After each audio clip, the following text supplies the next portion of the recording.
Hello, my dear friends and students. My name is Muhammad Talha, and today I am here to explain a poem from class 9, The Lake Isle of Innisfree. तो फिर देर किस बात की? आइए बातचीत शुरू करते हैं। पोएम के पोइट हैं विलियम बटलर यीट्स। आइए पोएम की कुछ हाइलाइट्स पढ़ लेते हैं और उसके बाद पोएम स्टार्ट करेंगे। Yeats was born in Ireland. Yeats जो है आयरलैंड में पैदा हुए थे। He spent most of his boyhood in Sligo, a beautiful seaport of Ireland. Ireland का एक सीपोर्ट है, बंदरगाह है जिसका नाम है स्लीगो। ईट्स वहाँ पर उन्होंने अपना सारा बॉयहुड वहीं पर ही स्पेंड करा था। Innisfree is an island in a lake near Sligo. Sligo के पास एक लेक है और वहीं पर एक आइलैंड है जिसका नाम है इनिसफ्री। आइल मीन्स स्मॉल आइलैंड, और यहाँ पर जो वर्ड यूज हुआ ISLE आइल, इसको कहते हैं स्मॉल आइलैंड को आइल कहते हैं। Yeats was in London when he wrote this poem. और यीट्स कहाँ पर थे? जब लंदन में थे उन्होंने जब ये पोएम लिखी थी। This poem describes the poet's intense desire to escape from London to the lake island of Innisfree. और इस पोएम में पोइट के बारे में बताया गया कि पोइट लंदन छोड़ना चाहते हैं और इनिसफ्री जाना चाहते हैं। आइए समरी स्टार्ट करते हैं। The poet had spent a part of his childhood on the beautiful island of Innisfree. यहाँ पर बताया जा रहा है कि पोइट ने अपना चाइल्डहुड कहाँ पर स्पेंड करा था? एक ब्यूटीफुल आइलैंड में। कहाँ पर? इनिसफ्री में। Those old memories haunt him now. अब वो उसकी बचपन की यादें उसे सता रही हैं, उसको पुरानी यादें याद आ रही हैं। Moreover, he is fed up with the rat race going on in London. और लंदन में, क्योंकि पोइट अब लंदन में है और वो वहाँ की रैट रेस से, मतलब कि दिन भर भाग दौड़ से वो थक चुके हैं।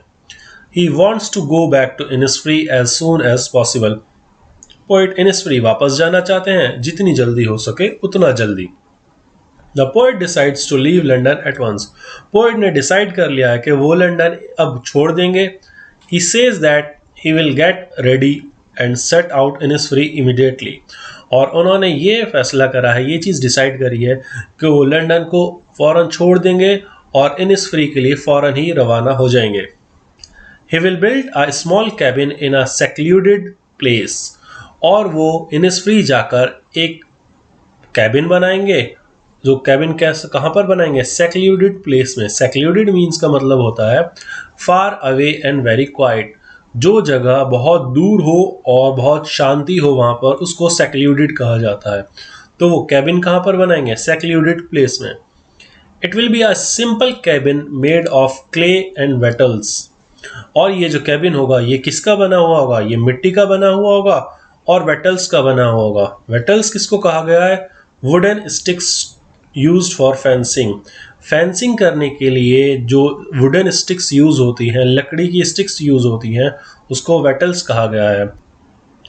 Near his cabin the poet will grow vegetables for his own use. और अपने केबिन के पास पोइट कह रहे हैं कि वो अपने केबिन के पास वेजिटेबल्स ग्रो करेंगे और सिर्फ अपने यूज के लिए। He proposes to grow there some rows of beans. और वो कहते हैं कि मैं इनिसफ्री जाकर बीन्स उगाऊंगा। बीन्स मीन्स सेम की फली। He will also have a hive for the honey bees. और पोइट कहते हैं कि वो हनी बीज के लिए एक छत्ता भी बनाएंगे। The poet wants to live all alone in a glade. और पोइट चाहते हैं कि वो एक ग्लेड में रहें। Glade means open space in a forest. जंगल के अंदर ओपन स्पेस को ग्लेड कहा जाता है। तो पोइट चाहते हैं कि वो एक ग्लेड में रहे। That would pulsate with the loud hummings of bees. और जो कि ग्लेड ऐसा हो कि वहाँ पर मक्खियों की, मधुमक्खियों की आवाज़ से वो जगह गूंजती रहे, शेक होती रहे, pulsate. The poet hopes to get some peace when he goes to live in Innisfree. और पोइट उम्मीद कर रहे हैं कि जब वो इनिसफ्री रहने जाएंगे तो उन्हें वहाँ पर जाके कुछ शांति मिलेगी। He says that peace never comes in full measure all at once.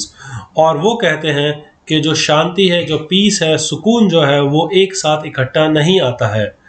It comes dropping slow. और वो किसी की भी लाइफ में स्लोली आता है। He feels himself already transported to Innisfree.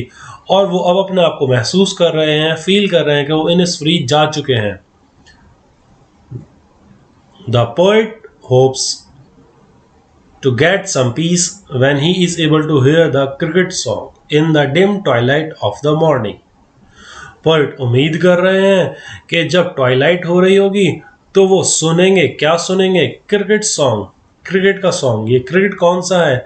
हमारा विराट कोहली बैट बॉल वाला क्रिकेट नहीं है, ये क्रिकेट है. क्रिकेट कहते हैं झिंगुर को. अरे वाह, झिंगुर, लप्पू से सचिन, झिंगुर सा लड़का यहाँ पर भी आ गया है जी. क्रिकेट कहते हैं झिंगुर को. तो पोएट यहाँ पे चाह रहे हैं कि वो जाएं इनिसफ्री और ट्वाइलाइट में क्रिकेट का सॉन्ग भी सुने. The cricket is singing songs of a carefree life. और जो यहाँ पे लप्पू से सचिन है, किस चीज का गाना गा रहे हैं? ये गाना गा रहे हैं केयरफ्री लाइफ का. सनराइज होने से पहले जो टाइम होता है उसे ट्वाइलाइट कहा जाता है, क्योंकि उस टाइम थोड़ी थोड़ी रोशनी भी हो रही होती है और थोड़ा थोड़ा अंधेरा भी होता है. While living in his solitary glade, solitary means अकेलापन.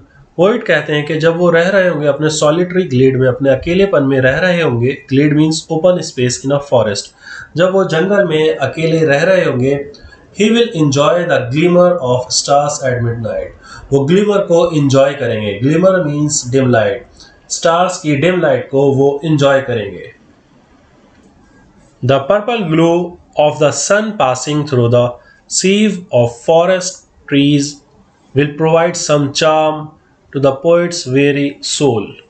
पोइट यहाँ पे कहते हैं जो पर्पल ग्लो होगा, पर्पल ग्लो मीन्स यहाँ पे सनलाइट की बात करी गई है. पर्पल लाइट, सन की जो पर्पल लाइट होती है उसकी बात करी गई है. और ये कह रहे हैं कि जो पर्पल लाइट पास हो रही होगी थ्रू द सीव. सीव मीन छन्नी में से पास हो रही होगी. छन्नी, कौन सी छन्नी? ऑफ द फॉरेस्ट ट्रीज, मतलब कि फॉरेस्ट के ट्रीज के अंदर से जो लाइट छन के आ रही होती है उसकी बात हुई है. ये आपने 9th क्लास में ये साइंस के चैप्टर में भी पढ़ा होगा कि फॉरेस्ट के अंदर से जो लाइट, सनलाइट पास होती है उसको टिंडल इफेक्ट कहते हैं. यहाँ पर ये टिंडल इफेक्ट की ही बात कर रहे हैं पोइट. ये टिंडल इफेक्ट जो हो रहा होगा, पोइट को वो टिंडल इफेक्ट क्या करेगा? अट्रैक्ट करेगा, चार्मिंग लगेगा. क्वालिटी ऑफ अट्रैक्शन, ये टिंडल इफेक्ट उनको अट्रैक्ट करेगा. किसको अट्रैक्ट करेगा? पोइट की वेरी सोल को. वेरी मीन्स टायर्ड सोल को, क्योंकि पोइट लंदन में रह रहे हैं तो अब उनकी सोल जो है, उनकी आत्मा जो है वो थक चुकी है, बहुत ज़्यादा थके हुए हैं वो. तो वो इनिसफ्री जाकर टिंडल इफेक्ट को इंजॉय करेंगे. In the evenings the poet will hear the songs of linnets. और शाम में पोइट को क्या कर काम होगा? पोइट कहते हैं कि शाम में मैं लिनेट्स का गाना सुनूंगा. लिनेट्स क्या है? लिनेट एक स्मॉल बर्ड को कहा जाता है जो कि उड़ रही होगी पूरे आसमान में. All these beauties of nature will bring peace to the poet's mind.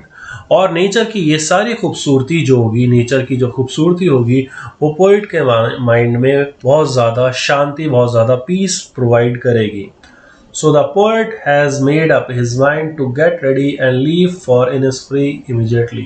तो पोइट ने अपना माइंड बना लिया है कि वो रेडी हो जाएंगे और Innisfree के लिए फौरन ही रवाना हो जाएंगे. He says that he hears the lake water lapping. Poet कहते हैं कि वो वाटर लैपिंग को सुन रहे हैं. Water lapping means to make a sound. जब पानी आकर किनारों से टकराता है तो वो जो आवाज़ करता है उसे कहते हैं वाटर लैपिंग. शोर्स से आके, किनारों से आके जब टकराता है. He hears this sound constantly while he is standing on the dull roadways. और ये पानी के टकराने की आवाज़ पोइट को लगातार सुनाई दे रही है जब वो रोडवेज पे खड़े हुए हैं. रोड के किनारे को रोडवेज कहा जाता है. Pavements, side area of the road, road के साइड के एरिया को रोडवेज ऑफ पेवमेंट कहा जाता है. तो वहाँ पर खड़े होके पोइट ये वाली आवाज़ सुन रहे हैं पानी की. In the city of London, London में ही खड़े होके ये पूरी पोएम में पोइट इमेजिन कर रहे हैं कि वो जब इनिसफ्री जाएंगे तो वो क्या क्या इंजॉय करेंगे, कौन कौन सी ब्यूटीज़, नेचर की ब्यूटीज़ से वो इंजॉय करेंगे. The sound of lake water beckons the poet to Innisfree. अब जो ये साउंड है, पानी की जो आवाज़ है वो बिकॉन्स कर रही है, मीन्स के इशारा, जेस्चर टू कम क्लोजर। वो पोइट को इशारा कर रही है इनिसफ्री आने के लिए। ही हेयर्स दिस कॉल, और वो ये इशारे इस कॉल को बार बार सुनते हैं, डे एंड नाइट, दिन में भी सुनते हैं और रात में भी सुनते हैं। In the deepest core of his heart, अपने दिल की गहराइयों से इस आवाज़ को वो सुनते रहते हैं। This call is too strong to be resisted, और अब इस कॉल को रोक पाना मुश्किल हो चुका है। So the poet decides to go to Innisfree without losing any more time. तो अब पोएट ने डिसाइड कर लिया है कि वो इनिसफ्री चले जाएंगे, अब वो टाइम वेस्ट नहीं करेंगे लंदन में। आइए इस पोएम के कुछ इंपॉर्टेंट क्वेश्चंस पढ़ लेते हैं। What kind of place is Innisfree? Innisfree किस तरीके की जगह थी? Innisfree is a lovely island. Innisfree एक लवली आइलैंड है। It is situated in a lake, और ये एक लेक में है, लेक के पास है। It is a place of great natural beauty, और यहाँ पर बहुत ज़्यादा खूबसूरती है। It is free from noises of modern world, और यहाँ पर आजकल की दुनिया में जो शोर शराबा चल रहा है वो उस शोर शराबे से ये जगह बहुत ही ज़्यादा दूर है। Question number 2, What 3 things does the poet want to do when he goes back to Innisfree? क्या 3 चीज़ें पोइट करना चाहता है? What 3 things? पोइट क्या करना चाहता है जब वो इनिसफ्री चले जाएंगे? He wants to build there a small cabin in a secluded place. Poet क्या चाहता है कि वो एक स्मॉल कैबिन बनाएंगे एक सेक्लूडेड प्लेस पर। नियर दिस, और उसके पास, he will grow vegetables for his own use, और अपने केबिन के पास वो वेजिटेबल्स ग्रो करेंगे अपने खुद के यूज के लिए। He will also have a hive for the honey बीज, और वो वहां पर एक छत्ता भी बनाएंगे जहां पर मधुमक्खी रहेंगी। लास्ट क्वेश्चन आता है, what does the poet here in his hearts core even when he is far away from Innisfree? Poet क्या चीज़ सुन रहे हैं अपनी दिल की गहराइयों से, क्या सुन रहे हैं जबकि वो इनिसफ्री से इतना दूर है, लंदन में है। The poet hairs the lake water beating the shores of the lake. Poet को सुनाई दे रहा है कि जो लेक का पानी है वो उसके शोर से टकरा कर आवाज़ कर रहा है। He hears this sound in his heart day and night, और वो ये आवाज़ दिन और रात दोनों टाइम सुनते हैं। He feels it is calling him to come back to Innisfree, और उनको लगता है ये आवाज़ उनको वापस Innisfree बुला रही है।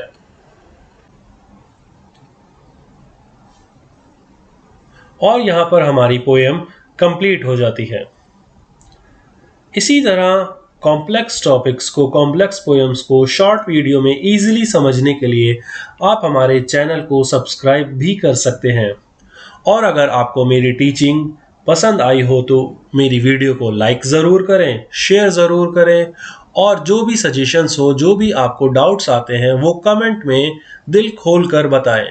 Thank you, thanks for watching.